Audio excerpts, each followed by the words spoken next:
I was on air halfway through a segment about a squirrel breaking into a vending machine when my phone buzzed with a text that stopped me mid-sentence. It was my brother Ethan. 3 words. I'm locked in. At first, I thought it was a joke. He always had a dark sense of humor. But then a second message came through, a photo of his front yard now completely enclosed in a black iron fence with a heavy-duty lock clamped at chest height. Ethan is paralyzed from the waist down. He's in a wheelchair, and the only thing standing between him and the outside world was a gate he physically couldn't open. The HOA had locked him inside his own house. No warning. No reason. Just a shiny new cage courtesy of Karen. Ethan and I had always looked out for each other. When the accident happened, some idiot texting while driving, I flew across the country, bought the property next to his, and remodeled it so he could have his independence while knowing I was always 1 yard away. We thought we'd found a peaceful suburban neighborhood for him to heal. Instead, we got Karen. She introduced herself as the HOA president by handing Ethan a printed list of visual concerns. His wheelchair ramp, not aesthetically uniform. His wind chimes, audible disturbance. And now, apparently, his presence itself was some kind of visual blight on her cul-de-sac utopia. The gate must have gone up in the dead of night. Ethan had rolled to the end of the ramp that morning, planning to go to his therapy appointment, only to be greeted by an unyielding metal barrier. No note, no call, no explanation, just steel bars and silence. I bolted out of the studio and was at his house in 20 minutes. I didn't even change out of my anchor suit. What I saw made my blood boil. The fence wasn't just illegal, it was personal. The lock was placed deliberately high, far out of reach for anyone in a wheelchair. This wasn't about property codes. This was about power. I confronted the first HOA officer I could find, a man in khakis with too much sunscreen and not enough spine. He told me Karen had authorized emergency perimeter control for non-compliant residences. I asked him if that phrase even meant anything or if he was just making it up on the spot.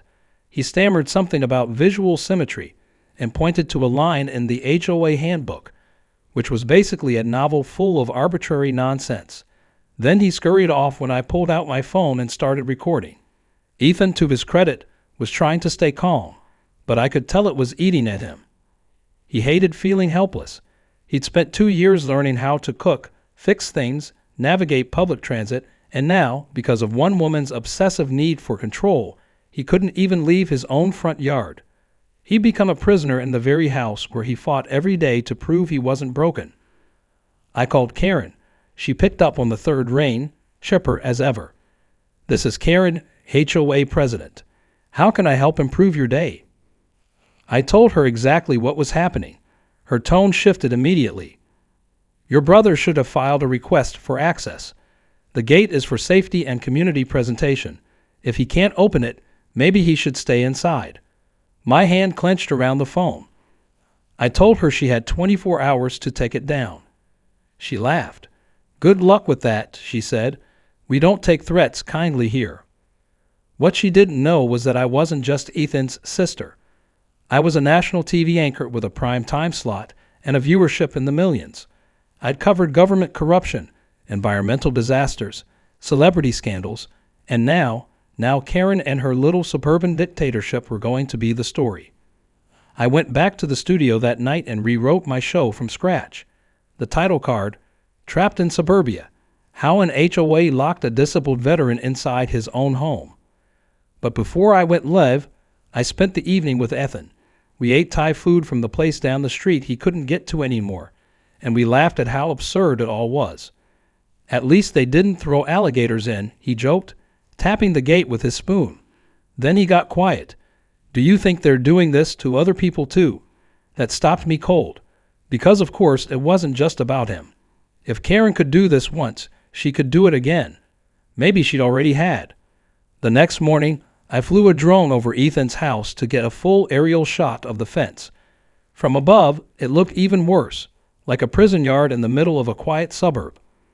I edited the footage myself, added captions, cut in the video of Ethan trying to reach the lock, then turning around in frustration. I added my voice over. This isn't a gated community. It's a gated cell. And the person inside, a paralyzed man whose only crime was surviving. Then I went live that night. I told the country everything. I didn't hold back. I didn't sanitize. I named names. I showed receipts. And when the footage aired, my inbox exploded. Viewers were furious. Lawyers started reaching out. Activists, too. It was like lighting a match in a room full of gasoline. And Karen? She had no idea her little fence had just triggered a national inferno. The night my segment aired, I sat with Ethan on his porch, well behind the gate, and we watched it together on his tablet. The moment the drone footage hit the screen, his face tensed, not because he was embarrassed, but because seeing himself trapped in his own yard from an aerial view made it all feel more like a scene from a dystopian documentary than real life. I watched him swipe away a tear when the clip showed him reaching for the lock, failing, then quietly backing away. "You made me look like a trapped animal," he muttered, not angry, just tired.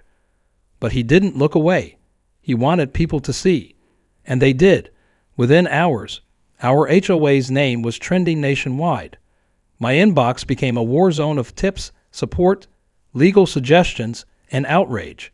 Several ADA attorneys reached out immediately, calling this not just immoral but clearly illegal. A few disability rights advocates even offered to fly out and help organize a protest. But what caught me off guard the most was how fast the public turned on Karen.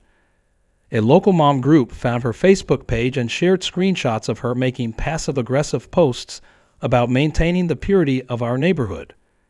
A veteran from across town posted a video titled, "My HOA tried the same thing. This reporter's brother could be any of us." And just like that, the floodgates opened.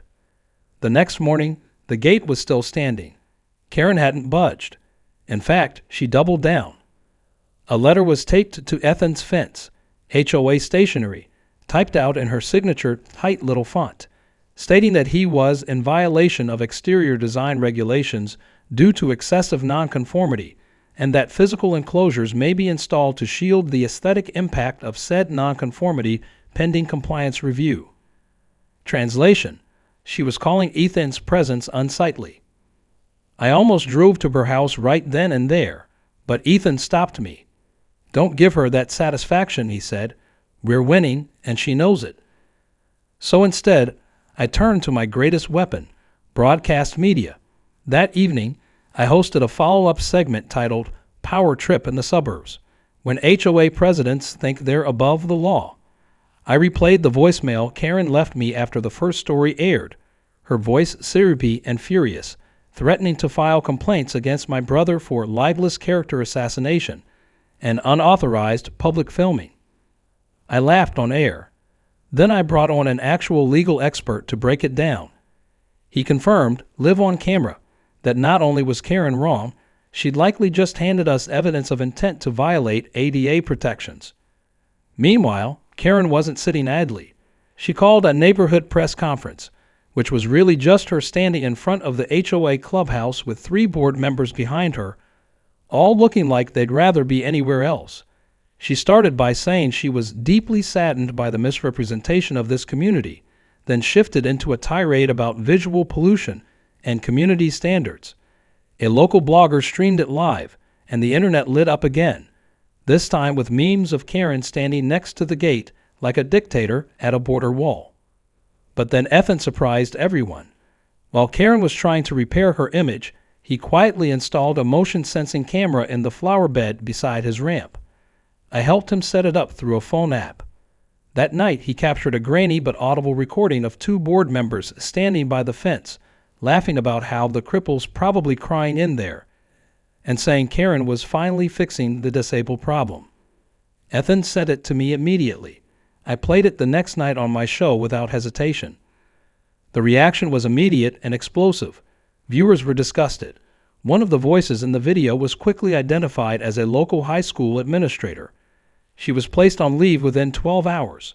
The other was an HOA treasurer who resigned before the weekend. The recording gave the story a whole new dimension.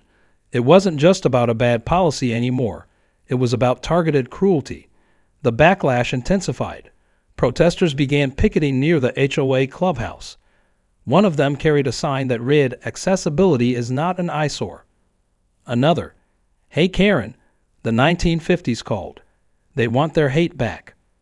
Ethan, to his credit, remained calm through all of it.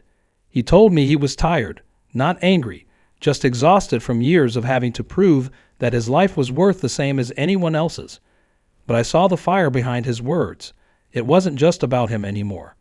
It was about everyone who had ever been told to stay out of sight because they didn't fit the aesthetic. And that fire fueled everything we did next. By Sunday, I was on my third live segment about the situation. The footage had been picked up by national networks. A popular late-night host did a segment joking that if Karen were any more of a cartoon villain, she'd be tying Ethan to railroad tracks. And yet, despite everything, the gate still stood. Karen was stubborn, and she believed she could wait it out. She believed deep down that people would forget. But what she didn't understand is that when the story becomes bigger than the headline, when people feel it in their bones, they don't forget. They organize, they act. That's when we started digging deeper, because if Karen had the gall to install a gate without notice or approval, there had to be more skeletons in her HOA closet. Ethan and I began collecting every piece of paper, every notice, every budget report he'd ever received. We even got a tip from a former board member who'd quietly stepped down 6 months earlier. She hinted that Karen had been funneling HOA funds to a private contractor, one suspiciously tied to her family. So we followed the money, and what we found was going to take this story from local injustice to a full-blown scandal. But first, we had to get Ethan out, legally, permanently, and we had one ace left to play. The first thread unraveled when Ethan handed me a crumpled document he'd nearly tossed in the recycling bin a few months ago. It was a standard HOA announcement about a beautification initiative, with a small line item on the last page referencing a security perimeter contract. The name of the vendor was barely legible, but enough of it remained for me to cross-reference it against the city's building permits database. What I discovered was that the contractor listed, Riverbend Modifications, LLC, wasn't licensed to install any structures within residential zoning in our city. In fact, they weren't licensed at all. No permits had been filed for Ethan's gate, or any gate in the neighborhood. For that matter, the company didn't even have a physical address. But after some more digging, a pattern emerged. Riverbend's business registration was tied to a P.O. box located 2 towns over, and the name on the registry was Leonard Kramer, Karen's cousin. That connection alone was enough to set my newsroom into overdrive. Our investigative team pulled tax records, contractor complaints, and even HOA expenditure reports. It all lined up. Karen had been funneling FOA money, dues paid by every resident, into a fake contractor shell to install whatever she wanted, wherever she wanted. Gates, fences, signs, all without legal approval. The worst part was her improvements were mostly targeted at homes that didn't fit her personal standard. A family with an autistic child had a sensory playset removed. A war veteran had a flagpole shortened because it obstructed the skyline. And now Ethan had been caged and under the same twisted logic. But exposing it wasn't going to be enough. We needed proof on the ground. A former HOA board member named Rachel, who had quietly resigned the previous year, reached out to us privately. She met with me at a coffee shop and brought a flash drive loaded with emails, internal documents, and private messages between Karen and other board members. Reading through them felt like entering a parallel universe. Karen referred to Ethan as the speed bump in the driveway of community progress. She said things like, people who need ramps should stay in retirement villages, and once called disability ramps property value quicksand. It wasn't negligence. It was malice. With this information in hand, we contacted the city inspector's office. They agreed to send someone out immediately to evaluate the structure. The inspector arrived the next morning, a tall woman in a neon vest with zero patience for suburban theatrics. She took one look at the gate, flipped through our photos and paperwork, and muttered, "This thing's coming down." But there was a process. First, the HOA would be cited. Then the city would issue a removal order. Only if the HOA failed to comply could we remove the gate ourselves. That gave Karen time to stall, delay, appeal, or worse, retaliate. Ethan was growing restless. His therapy appointments had been canceled. He couldn't access his car. Even his groceries were being delivered to the porch while he waited behind iron bars like some neighborhood pariah. I could tell he was reaching the edge of his patience, even if he never said it out loud. And the hardest part was watching someone so resilient, so fiercely independent, be reduced to relying on handouts and hope while a petty tyrant played games with his dignity. Then came the firefighter visit. Ethan had a buddy named Jace who worked with the local fire department. He showed up one afternoon, unannounced, in uniform, and pulled me aside with a grim look. "We had a call run through last night," he said. "Standard stuff. Address drills, emergency access checks. Ethan's property came up." He hesitated. "Your brother's house is flagged as non-accessible, meaning if a fire breaks out, responders will be delayed unless we reroute or override access protocols. Someone listed his home as secured per HOA instruction. That flag puts him dead last in a crisis." My blood turned to ice. Karen hadn't just locked him in. She put his life on the line. That night, I filed an emergency motion through our ADA lawyer. Simultaneously, we hired a licensed, city-approved contractor on standby to remove the gate the moment the order cleared. Within 48 hours, it did. The city had reviewed the inspector's report, acknowledged the illegal installation, and authorized removal on the grounds of disability endangerment. It was finally time to free Ethan. We made it a production: cameras, drone shots, reporters. If Karen wanted attention, she was about to get more than she could handle. The contractor showed up just after sunrise, tools in hand. The gate was welded at the hinges, so it took nearly 2 hours to dismantle the structure piece by piece. Karen arrived halfway through, screeching about property violations and unauthorized tampering.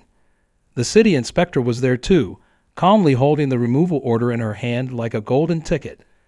Karen tried to block the workers physically until one of them held up his permit and said, "Ma'am, unless you'd like to be removed next, I suggest you step aside." The moment the final bolt clanged to the pavement, Ethan rolled down the ramp in a full spin, hands in the air.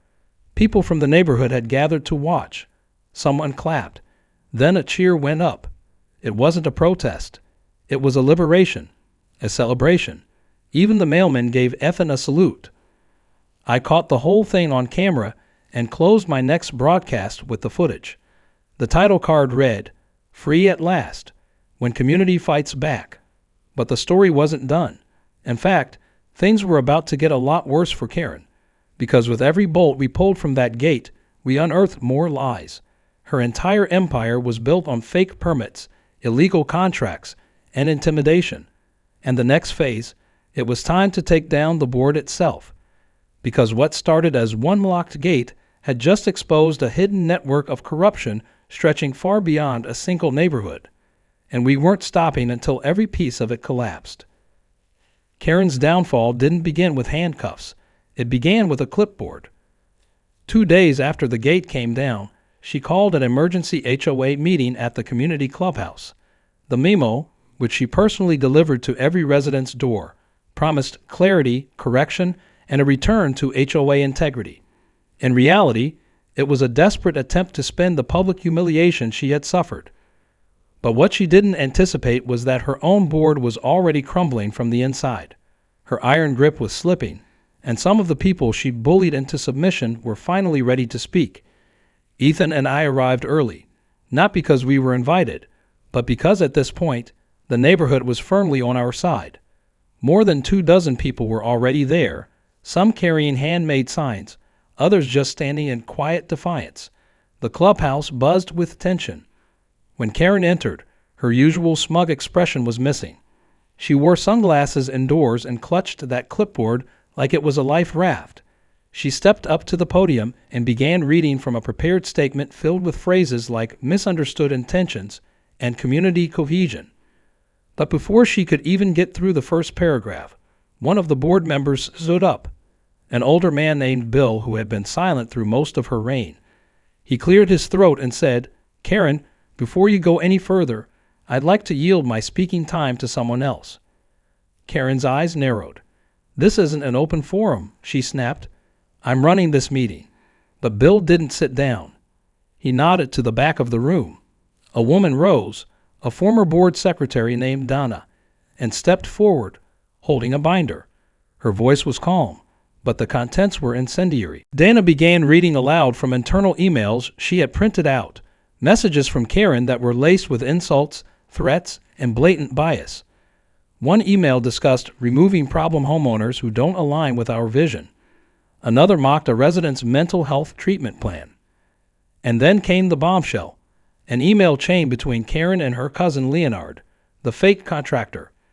In it, she detailed how to inflate quotes, obscure payment records, and keep the city's eyes off our projects. The room went silent for a long moment. No one moved. Then Ethan wheeled himself forward, slow and steady, and said, "I'm not your problem. I'm your wake-up call." That was the moment the board collapsed. 2 more members resigned on the spot.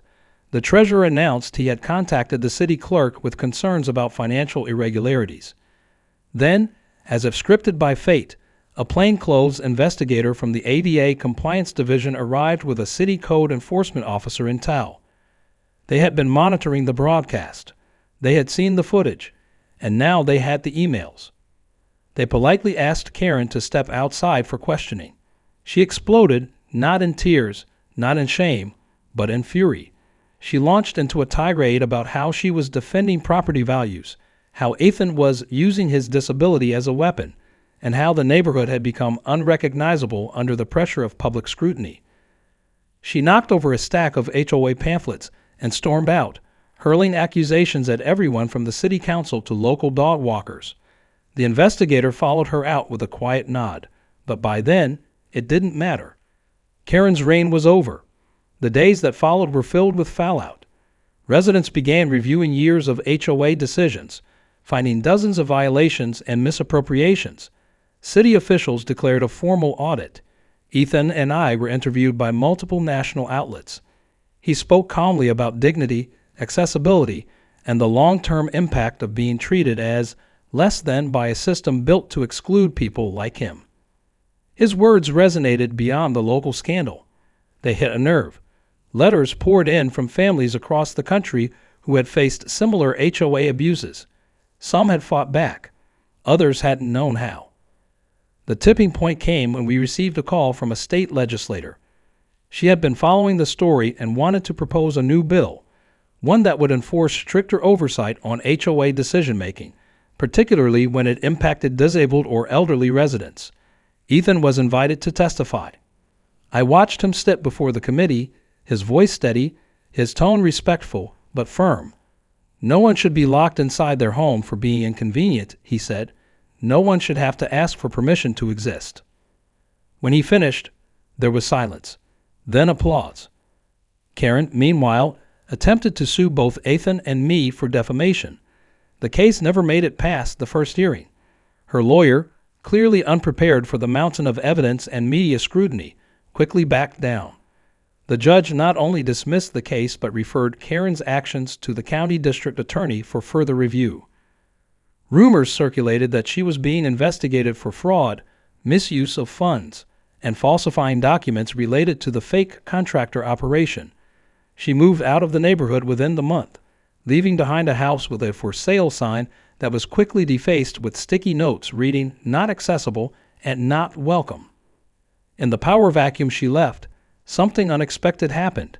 People started coming together. The HOA, now leaderless, voted to suspend operations temporarily while a professional third-party management group reviewed its bylaws. Ethan was nominated to a new advisory board, not as a figurehead or token representative, but as someone who had proven beyond all doubt that courage didn't need legs to stand tall. He accepted on one condition, that the first action be to revise the HOA charter to include mandatory accessibility audits and an open-door forum for marginalized voices. It passed unanimously, and for the first time in years, the neighborhood felt like a community again. People smiled at each other in the street. They checked on elderly neighbors. One resident even painted a mural on their garage showing a wheelchair breaking through steel bars. The words underneath read, "We see you now." But even as peace returned, Ethan and I knew the story wasn't really over, because somewhere in another town, another Karen was probably measuring someone's ramp and calling it a violation. But now there was a blueprint for resistance. Now there was proof that one locked gate could open hundreds more. And every time I looked at my brother, stronger, freer, louder, I remembered the moment that started it all. A gate meant to trap him had set an entire movement free. Ethan's porch looked different now, not because anything had physically changed. His ramp was the same, the flower beds still bloomed with the purple pansies he planted every spring, but because there was no longer a gate separating him from the world, no longer a symbol of isolation or control. That porch had gone from a cage to a platform, and now, as he sat beneath the shade of the overhang, microphones clipped to his collar and cameras trained on him, it had become a stage for change. We were filming the final segment of the story that had started as a desperate plea and evolved into a national movement. My producers had argued for a studio shoot, but I insisted, if this story was about home, about freedom, about visibility, then it needed to be told right here, in the place where Ethan had once been locked inside. The film crew respected the energy of the space. They didn't overlight it, didn't stage anything fake. They let Ethan speak in his own rhythm, calm, measured, powerful. He began by talking about his accident, not to gain sympathy, but to give context to his journey, how he had rebuilt his life brick by brick, how every small victory had mattered more than the world would ever know. He told viewers what it meant to finally have autonomy again, only to have it snatched away by someone who thought rules were more important than people. He didn't name-call. He didn't gloat. He just said, "I was never the threat to the neighborhood. Fear was." And it was hard not to tear up when he added, "You don't have to walk to stand for yourself." After the segment aired, the ripple effects spread further than either of us expected. Disability rights groups began using the footage as part of awareness campaigns. Schools asked for permission to show it in civics and ethics classes. Even real estate forums were sharing the story as a cautionary tale about unchecked HOA power. And then came the real shift, calls from state policymakers who wanted to meet with Ethan again, this time not just to hear his story, but to ask for his input in rewriting the legislation itself. A few weeks later, we found ourselves in a conference room in the state capitol. Ethan rolled into that room with confidence and was welcomed like an expert, which he was. He didn't just represent the disabled. He represented the silenced, the marginalized, the people who'd been boxed out of systems built to prioritize uniformity over humanity. The room was quiet as he spoke, lawmakers scribbling notes, nodding slowly. He suggested practical reforms, mandatory ADA compliance checks before any HOA modifications, a statewide audit system for HOAs receiving municipal permits, and a hotline for reporting abuse without fear of retaliation. They listened. They really listened. Back in the neighborhood, the fallout from Karen's regime continued to echo. The audit uncovered years of shady financial practices, and by the time the dust settled, several residents had received refunds for illegally assessed fines. Karen's house finally sold, though the new owners were very clear about their one condition. They wanted no part in the HOA's leadership. The mural on the garage down the street was expanded now. It showed not just a wheelchair breaking bars, but a whole crowd behind it, walking, rolling, pushing strollers, carrying signs. Above it, in bright paint, "Community means all of us." Ethan's advisory role with the HOA turned out to be more than symbolic. He pushed for open transparency, quarterly town halls, and a vote to permanently sever ties with Riverbend Modifications LLC. They passed it all. And in the biggest shift yet, the HOA bylaws were amended to require that at least one member of the board represent accessibility or disability advocacy. Ethan refused to be the permanent rep. He believed in shared power. But he mentored the first two candidates who applied for the role, both of whom had family members with mobility challenges. The board, once a puppet show for Karen's control, now looked like a team that actually reflected the people it served. And me? My life changed too. Before all this, I was a national anchor with a steady routine. 3 interviews, 2 headlines, and a hopeful closer. I'd covered everything from Senate hearings to celebrity meltdowns, but nothing had ever hit home the way this story did. It had cracked something open inside me, a sense that reporting could be more than observing. It could be personal, real, transformational. I kept covering stories, of course, but I began seeking out others like Ethan's, stories buried under HOA fine print or red tape or fear. I found them everywhere. Wheelchair users fined for widening their doors, veterans evicted over flag displays, elderly tenants forced to remove mobility ramps. I told their stories just like I had told Ethan's, and each one felt like another gate falling. The closing of our final broadcast was simple. No music, just Ethan and I sitting on his porch again, the sun low behind us, and the camera slowly zooming out as he spoke the last line. You don't have to be loud to be heard. You just have to be willing to speak. Then fade to black. But before the credits rolled, the camera captured one final detail. Nailed to the post near Ethan's porch, just beneath the mailbox, was a hand-carved wooden sign. It read, "Access for all, by order of the community." Someone had left it anonymously, and Ethan decided to keep it there permanently. It was rough around the edges, a little crooked, but more powerful than any plaque because it wasn't official. It was genuine. And in that simple, silent symbol, the whole story lived on. A story of injustice, defiance, courage, and change. A story that started with a gate and ended with a movement. A story that proved the smallest voices, when amplified, can shake even the most stubborn walls. And as long as there are people like Karen building barriers, there will be people like Ethan rolling right through them.